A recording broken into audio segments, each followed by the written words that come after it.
E rapaziada, é oficial. Um dataminer achou arquivos de uma cutscene com Atreus e outra com Athena no Egito.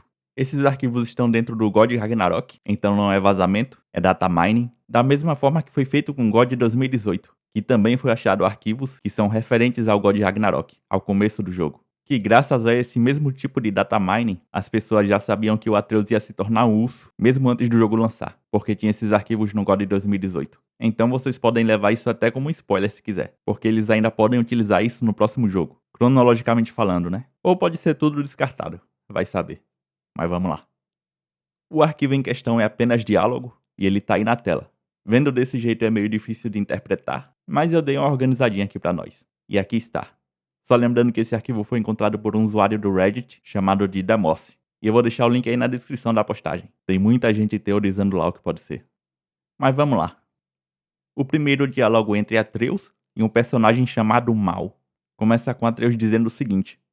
Acorda, acho que estamos perto. Então Mal diz. Mal? E volta pro Atreus dizendo. Ei, foi você que insistiu em vir junto. Vamos dar uma olhada. E o Mal responde novamente. Mal? E o primeiro diálogo é basicamente isso. E sabemos que o Ateu provavelmente está no Egito porque o outro personagem se chama Mal. Mal nada mais é que gato em egípcio. E tem histórias de que o deus Ra já se transformou em um gato chamado Mal. E se você não sabe, Ra é o primeiro faraó do Egito e ele governa o céu, a terra e o submundo. E ele também é o Criador Supremo, além de ser o deus do sol e o rei dos deuses. Então ele é um dos deuses mais importantes da mitologia egípcia. E esse Mal aí pode ser ele. Além disso, a filha de Ra, chamada de Bastê, eu acho que é assim que se pronuncia, também tem relação com gato, porque ela é uma mulher com cabeça de gato. E também é a deusa da proteção, fertilidade, amor, música e dança. Então pode ter relação com ela também.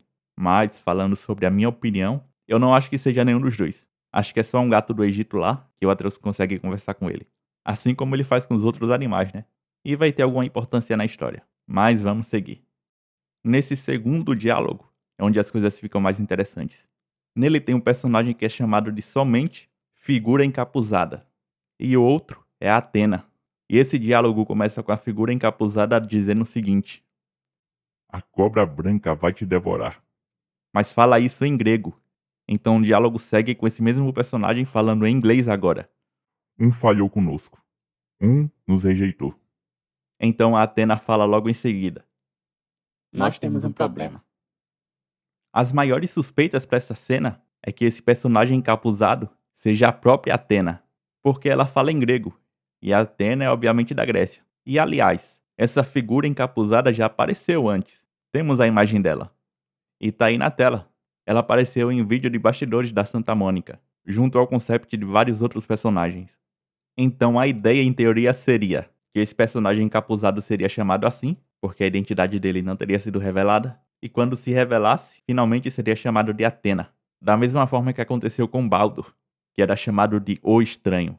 Mas é teoria.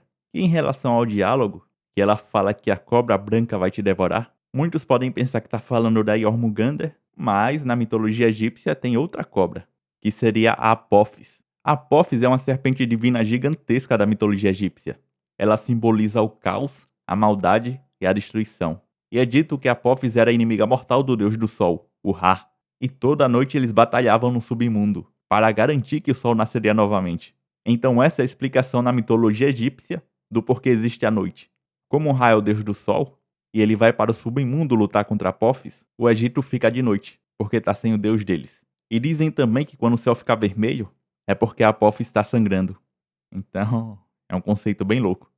E na segunda linha de diálogo dessa figura encapuzada, que ela diz, um falhou conosco, um nos rejeitou. A maior teoria que está circulando por aí é que ela esteja se referindo ao Atreus e ao Odin. Porque o Odin foi quem tentou decifrar a máscara e juntar todas as partes dela, mas ele não conseguiu. Por isso ele deixou a tarefa para o Atreus. E o Atreus conseguiu juntar toda a máscara. Mas no fim das contas ele recusou esse poder e destruiu a máscara. Então o Odin seria quem falhou e o Atreus seria quem rejeitou. Então isso meio que faz uma ligação direta da Athena com a máscara, mesmo que a Athena não seja a figura encapuzada. Porque tanto a figura encapuzada quanto a Athena falam no plural. E como a Athena diz em seguida, nós temos um problema, pode implicar que a destruição da máscara foi ruim pra ela. Então ela teria algum benefício com a máscara. Que daí eu já não sei o que, né? Talvez tenha alguma relação com o fato dela ter transcendido, que isso nunca foi muito bem explicado, que ela virou meio que um espectro, depois que ela foi de F no God 2. Mas é isso, parece que isso levantou mais questões do que deu respostas, e isso, infelizmente, pode implicar que o próximo jogo vai ser com Atreus indo pro Egito, que daí fazer um God of War sem Kratos é meio estranho. Eu espero que não seja isso, mas eu diria que é provável que seja. Imagina se eles estão fazendo um remake pra gente ter o Kratos em um jogo e o Atreus no outro, e não deixar a gente com aquela sensação de que queria o Kratos. Mas enfim, digam aí o que vocês acham, suas teorias pra tudo isso. Podem usar o campo do comentário à vontade. E é nóis. Podem meter o pé agora.